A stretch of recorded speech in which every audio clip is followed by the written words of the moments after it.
Hello my YouTube family, कैसे हैं आप सब। आज हम स्टार्ट करने वाले हैं क्लास 12th की मैट्रिक्स।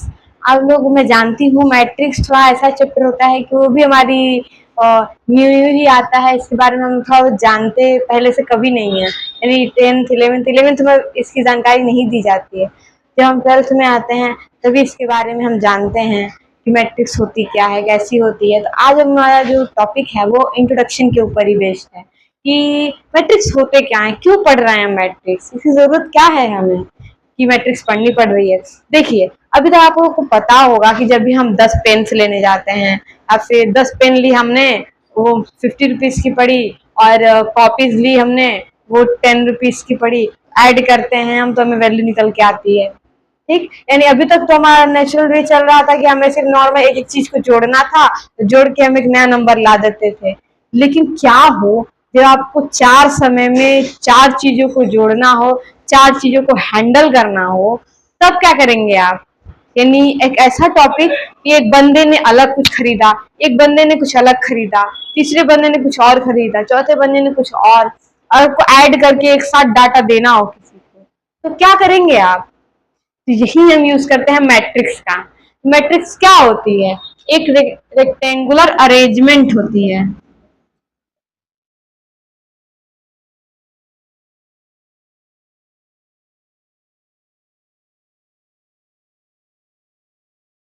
और कोई आपसे पूछे कि मैट्रिक्स क्या होती है, तो हम सिंपल भाषा में कहेंगे कि matrix is a rectangular arrangement. ठीक, और इसको डिनोट कैसे करते हैं, जैसे अभी आप अगला चैप्टर पढ़ेंगे ना, इसी के ऊपर बेस्ड है, वो है डिटर्मिनेंट। डिटर्मिनेंट हमारा जो होता है वो बेसिकली ऐसे टर्म्स में लिखा जाता है जिसका जो ऑर्डर होता है। अभी मैं ऑर्डर के बारे में आपको बताती हूँ। ऑर्डर जो होता है 2 into 2 का हो या 3 into 3 का हो, यानी कि हमारे जो ऑर्डर है वो सेम होते हैं। ठीक, अब ऑर्डर क्या होता है, बात यहाँ फंसी।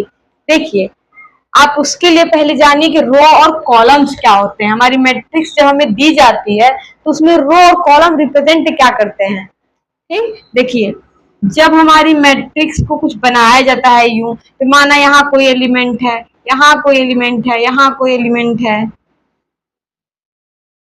ऐसा कुछ एलिमेंट्स बना के हमें दिया गया है। यानी कि अलग अलग समय पर अलग अलग अरेंजमेंट हमें दिए, यानी कि कई सारी चीजों को एक जगह अरेंज किया गया है।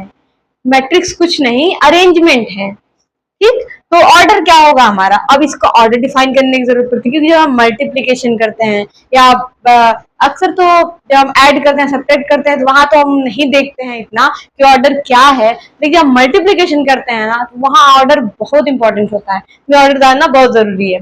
तो ऑर्डर का पहली नंबर जो हमें बताता है वो ये बताता है कि आपके रो में कितने कितने एलिमेंट्स हैं, और कॉलम में सेकंड वाला बताता है कॉलम में कितने एलिमेंट हैं। ठीक, तो हम देखते हैं कि हमारी रो कुछ ऐसी बनती है, यानी कि हमारे रो में जो एलिमेंट है वो 2 है, यानी ये हमारी रो बनी। तो दो दो रो है हमारे पास, और कॉलम कितने हुए, 1 2 3, 3 कॉलम्स हुए। अब बच्चों को दिक्कत होती है ना रो और कॉलम्स में, याद रखना उनके लिए काफी डिफिकल्ट होता है। मैंने इसके लिए एक ट्रिक निकाली है।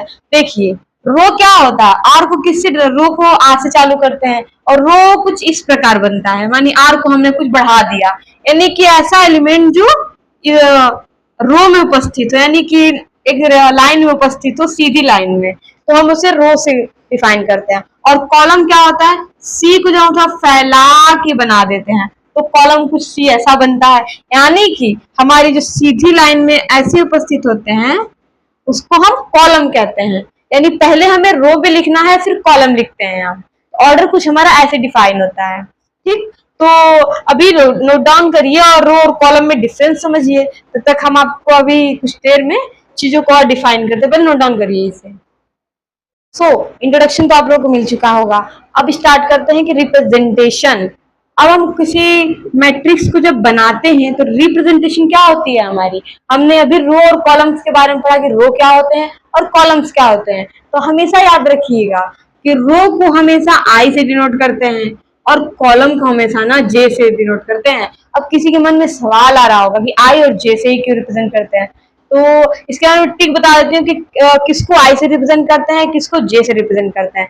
जैसे आप लोगों ने जब आप 11th में थे या 10th में थे, 11th में ही थे तो आपने वेक्टर्स पढ़ा होगा।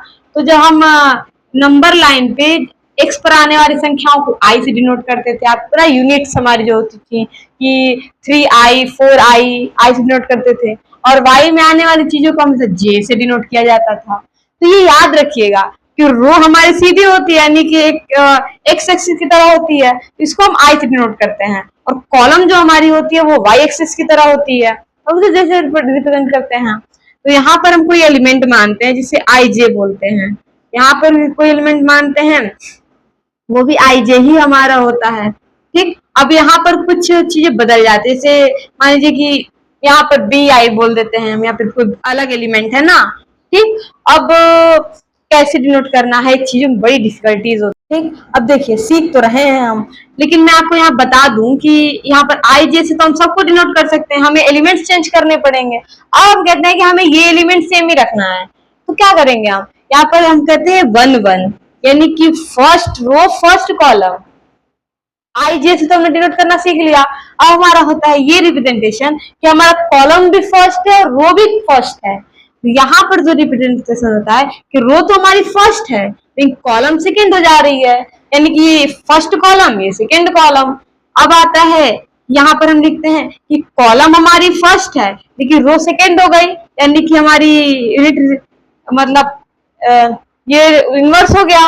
अब यहाँ पर है कि हमारा कॉलम भी सेकेंड है, रो भी सेकेंड है, यानी कि 2 2, और इसे हम कहते हैं,